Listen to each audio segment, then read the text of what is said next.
ma ne sax ci caay-caay politique boobu lañ jëm ak ñoom. C'est important alors mais Mamy Samb dans cette histoire c'est-à-dire ce qu'il y a à retenir mooy que ni fu mu ne DPG bi kon jàpp nañ ko à la date du 13. Et que le premier ministre Ousmane Sonko dinañu amal déclaration de politique générale am le 13 septembre ci jamono ji nga xam ñu bëri jàpp nañ du ñëw assemblée nationale ci jamono bi nga xamante ni ba tey ji sax ñun ñenn ñi am nañ ci incertitude jàpp nañ ni du ñëw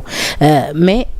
lan la ñuy def kon dans ce cas-là ci moom tamit annonce bi mu ñu defal keroog bi ñu doon wax naan le 12 député di leen tal leneen lu dul nekk sax ay député foofu ñu bëri sous-entendre woon que ni dafay annoncé foofu que ni le 12 dañuy dissoudre li nga xamante ni moo di assemblée nationale mais su fekkee ni DPG bi dañ ko tenir à la date du 13 ce qui veut dire que ni assemblée bi duñ ko dissoudre le 12 comme moom ni mu ko annoncé woon.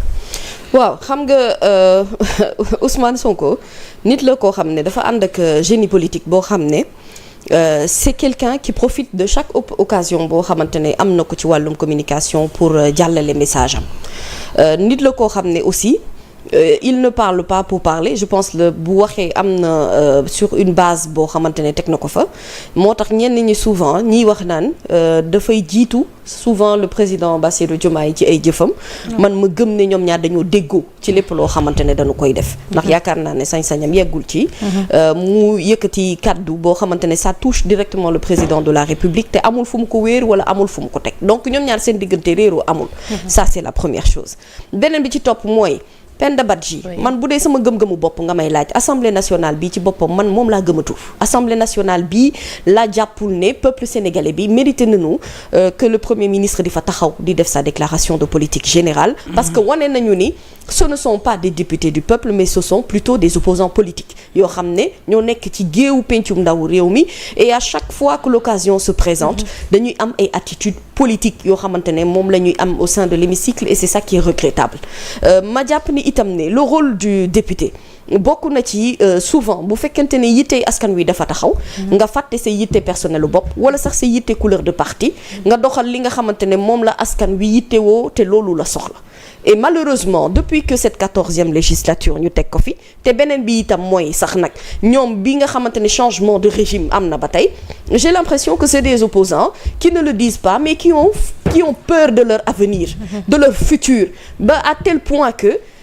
lépp loo xamante ne war nañu ko am en termes de clairvoyance du dañu koy manquer souvent ci ay actes yoo xamante ne dañu koy def Assemblée nationale qui ne les honore pas parce que c'est des rendez-vous encore une fois yoo xam ne dañu ko raté ak li nga xamante ne moom mooy le peuple sénégalais xam nga Ousmane Sonko leur a dit ci lu jëm ci li nga xamante ne moom moo jëm ci wàllu motion de censure parce qu'il parlait plus de la motion de censure que de sa déclaration de politique générale li mu wax mooy par rapport à la motion de censure am na foo xamante ne gëm naa ne duñu ko tal sax bay waxi motion de censure ak déet te parce que cette motion a été brandie bien avant sax ñuy wax ci waxu déclaration de politique générale et depuis que débat wu DPG bi ñu teg ko également il reste sur cette même position waaye yow nit koo xamante ne dégloo goo ko xamagoo lan lay indi assemblée nationale yow pare nga déjà pour am benn posture de revanchard est-ce que kooku am na njëriñ ngay taxaw jàkkaarloog moom di ko présenter déclaration de politique générale je ne le pense pas maintenant ñoom nañu xam ne également ñi ñu séqal bu dee ci géewu politique rek la ñu ko bëgg a tënk ay nit lañ yoo xamante ne ils ont toujours eu une longueur d'avance sur eux le président Bassirou Diomaye ni mu doxalee ak ñoom moo leen di wan ne nit la koo xamante ne ni il n'est pas dénué de sens ba pare il est assez réfléchi par rapport aux actes qu'il pose et c'est quelqu'un qui est très conseillé sur le plan juridique mooy ne lépp lu muy def pour le moment nii wàcc gu ci benn yoon ci yoon bi par rapport ak li ko constitution may wala législation réew mi li nga xamante ne moom la tënk maintenant la vraie question est après l'erreur du règlement intérieur ak député yu Assemblée nationale est-ce qu'aujourd'hui ils sont pas en train de refaire les mêmes erreurs ci li nga xamante ne moom moo jëm depuis que la session extraordinaire président Bassirou Diomaye Diakhar Faye dugal ko jox leenu diir parce que c'était une stratégie pour gagner du temps ñu jàpp seen date 11 boobu nga xam ne ñëpp jàpp nañ ne déjà la date du 11 ñu ngi koy tënkalee ak ay les événements de World Trade Center ça pose problème parce que nous ne sommes pas dans un pays boo xam ne situation de crise dafay am ba ñuy war a mën a dund ay attentats ba ñu koy am similitude sax par rapport ak li nga xamante ne moom moo xewoon États-Unis te luñ dul ñaan ci sunu réew ndax jàpp nañu ni boobu ba tey jàmm gi ñu jafe woon mu ngi fi parce que ñi ñaa ngi am sañ-sañu am liberté de penser liberté d'exprimer li nga xamante ne moom mooy seenu gis-gis tant que c'est dans la réglementation et tant que amul dépassement gëm naa ne société ak démocratie noonu lay tëddee maintenant il faut pas que ñu jël Assemblée nationale def ko géew politique divisé boo xamante ne ay guerre de parti moo fay am ay guerre de positionnement moo fay am dama jàpp ne bu fekkente ne politique rek moo war a tax a am politique bi dañoo war a wàcc sur le terrain politique foofee le débat bi war a nekk et foofee ils vont trouver un premier ministre certes mais quelqu'un qui est responsable de parti qui s'appelle Ousmane Sonko mu jiite Pastef et sur ça c'est un jeu qu'il maîtrise extrêmement bien li muy def mooy dafay dox seen main il communique et il les touche te ñoom quand ils se sentent touchés automatiquement dañuy bëgg apporter la réponse te réponse boobu ngay apporter si elle n'est pas réfléchie elle est moins structurée mooy ne yow xeebel nga cay am plus que nit ñi di la ci naw wala di la ci jox cër déclaration de politique générale moom ala kulli al penda day am fan lay amee ça c'est la grande question est-ce que dina am devant cette assemblée nationale là te ma jàpp ne assemblée bi dañu ko war a tas parce que président de la république bu saisiré les 7 conseils pour mën a xam ndax ban possibilité la am pour dissoudre cette assemblée nationale après 2 ans de service pour man c'est parce que dans la logique mu ngi meññ ci xelam ni war nañu mën a jëm ci loolu te lii itam la majeure partie des Sénégalais loolu la ñu d'accord ndax la majeure partie des Sénégalais reconnaître tuñu député Baye Fall yi nga xamante ne ñoom ñoo leen fa war ak Yaay Fall yi leen war a toogal biir assemblée nationale danoo dem ba député bu xarañ sax du feeñ au contraire li ngay seetlu mooy des gens yoo xamante ne ils viennent à la tribune et on se demande est-ce que même c'est des députés yoo xam ne jël nañ temps wu gëstu ci li ñu leen laaj pour apporter les réponses adéquates par rapport ak li askan wi soxla mais c'est plus des diversions ay députés yu bind ay livre rouge non mais le livre rouge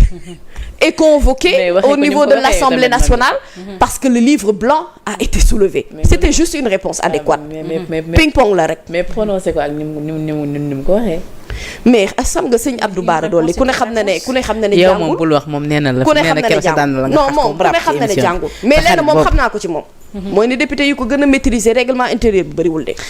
beneen ba ca topp mooy petit visible le gré ce buzz là finalement bi waroon a nekk sax un bad buzz est devenu un buzz positif pour lui parce que aussi livre rouge boobu li mu ci wax français ba dëng baa mu jub mooy ne liñ ci yittewoo mooy ne il a eu la réponse qu'il fallait ci tribune ba ci assemblée nationale quand le livre blanc a été soulevé maintenant nag xam nga man wax dëgg yàlla réew mi vraiment bu ñu waxantee dëgg rek assemblée nationale man laa jàpp ne dañu ko def benn jardin d'enfants boo xam ne tous les jours avec un nouveau jeu souvent les gens disent oui ils nous font perdre le temps parce que les urgences sont ailleurs mais dama fàttali ni le pouvoir législatif doole gi mu am ci socle démocratique loolu moo war a mën a tax ñu jox ko tout le sérieux bi nga xamante ne moom la war a am aujourd'hui on ne peut pas voter de loi sans l'Assemblée nationale on ne peut pas voter de budget sans l'Assemblée nationale kon ñoom ñi fa nekk bu ñu xamul cër ak gëdd gi nga xamante ne moom la ñu war a toogee ca Assemblée nationale yoon la président utiliser l'exécutif jaarale ko ci yoon pour wax leen ne fii ngeen war a liggéeyee te ci axe bii ngeen ko war a teg ah oui et d'autres disaient que bon quand il va revenir de Chine il va s'exprimer on attend de voir ce qu'il y a et par rapport à l'information que Ouleymane vient de donner que c'est le président moo leen wax ne leen ne duñu tas assemblée bi jàpp leen datu le 13 bi après faut voir si c'est pas une ruse ça peut être une ruse au cas échéant bu fekkente ne Ousmane Sonko day dem assemblée nationale xanaa ngal la ngir yàlla kon une fois de plus dinañu teer ce débat bi nga xamante ne dañu koo yóbbu sur un angle politique te warul am benn ressemblance ak angle politique ndax ñoom bu ñu bëggee liggéey faaw ñu am assemblée nationale bu leen di dooleel te ma jàpp ne même bu fekkee bokkuñu camp politique si la proposition de l'État mu ngi dem ci intérêt peuple bi mais ñëpp ci war a d'accord quel que soit nit ki jàkkaarloog yow kanamam neex na la wala déet